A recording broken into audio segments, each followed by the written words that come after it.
Hari ini Kuatmaruf dan Ricky Rizal telah menjalani sidang vonis pembunuhan berencana Brigadir Yosua. Lebih lengkap kita tanyakan jurnalis Kompas TV Putu Trisnanda di Pengadilan Negeri Jakarta Selatan. Putu, setelah Kuat divonis 15 tahun penjara, kita juga baru saja menyimak Ricky Rizal divonis 13 tahun penjara.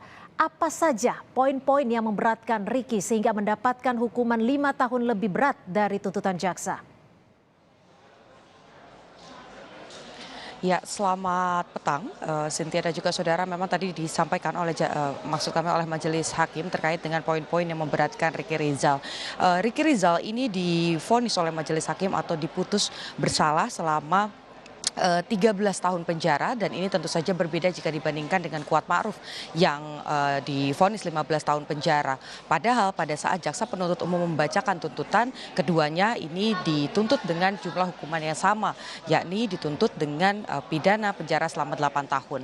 Memang berbeda karena kalau Kuatmaruf ini memiliki poin-poin yang lebih banyak begitu yang memberatkan, ada tidak sopan, kemudian juga pada saat menimbang beberapa fakta persidangan, majelis hakim juga memasukkan bagaimana Kuatmaruf ini terlibat dalam skenario, kemudian juga sempat membawa senjata yang sama saat berada di Magelang, dan juga senjata ini dibawa sampai dengan ke Jakarta disimpan di dalam tas. Tetapi berbeda dengan Ricky Rizal di mana kemudian Ricky Rizal ini masih bersikap sopan, kemudian juga memang sebetulnya berbelit-belit sampai akhir tidak mengakui ataupun juga mengaku tidak melihat bagaimana situasi ataupun skenario yang dilakukan oleh Verdi Sambo, kemudian juga berbeda dengan apa yang diakui oleh Eliezer. Ada hal-hal yang dilakukan begitu yang nanti besok ini akan dipastikan apakah kemudian peran eksekutor ini akan masuk dalam vonis dari majelis hakim. Tetapi Ricky Rizal ini juga tadi dalam vonisnya dibacakan oleh majelis hakim sebetulnya juga menolak begitu apa yang diminta oleh Verdi Sambo, sempat berkata tidak siap mentalnya, nyalinya tidak siap untuk mengeksekusi Yosua Huta Barat.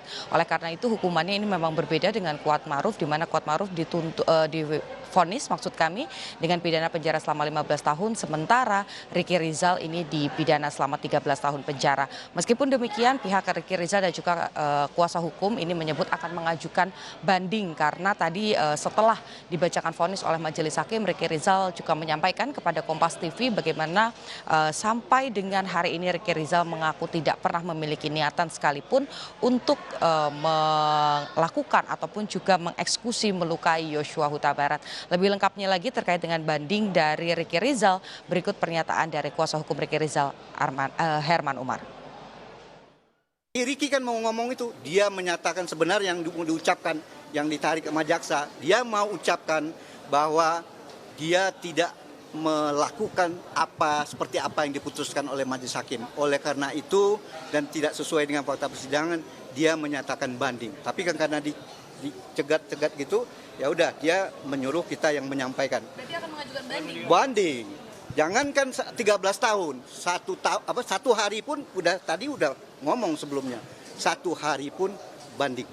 Jadi Cynthia, sudah ada 4 terdakwa yang kemudian mendengarkan vonis dari majelis hakim. Tersisa 1 terdakwa lagi dalam perkara pembunuhan Brigadir Yosua Huta Barat, yakni Richard Eliezer, yang akan mendengarkan vonis hakim pada Rabu besok. Kita nantikan apa yang nanti jadi pertimbangan hakim, apa yang akan diputuskan hakim untuk Richard Eliezer. Cynthia, kembali ke Anda. Terima kasih. Niputu Trisnanda, jurnalis Kompas TV melaporkan langsung dari Pengadilan Negeri Jakarta Selatan.